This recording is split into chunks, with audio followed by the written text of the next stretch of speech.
அப்படி மலையனூர் அங்காள பரமேஸ்வரி ஆதிசக்தியான தேவி அங்கமது லிங்கம் போண்டு அரவமாலை போண்ட காளி நாடி வந்த மக்களுக்கும் தேடி வந்த மக்களுக்கும் வாழ்வுகளை கொடுத்து நல்வாழ்வை புரிந்து ஆபத்து எந்த ஒரு வேலையில அன்னைய குரல் கொடுத்தா ஆனந்தமா வருவா.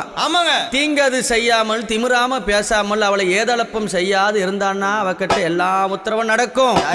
தீங்கது பேசி அவளை எப்படி ஏதளப்பமா பேசினா ஒருத்தரையும் வாழ விட மாட்டா. நம்பியவருக்கு தெய்வம் அங்காளி. எப்படி நம்பியவருக்கு தெய்வம், நம்பாதவர்களுக்கு யாரு அம்மா? நம்பாதவர்களுக்கு அவளே மகா பெரிய பிசாசாவா.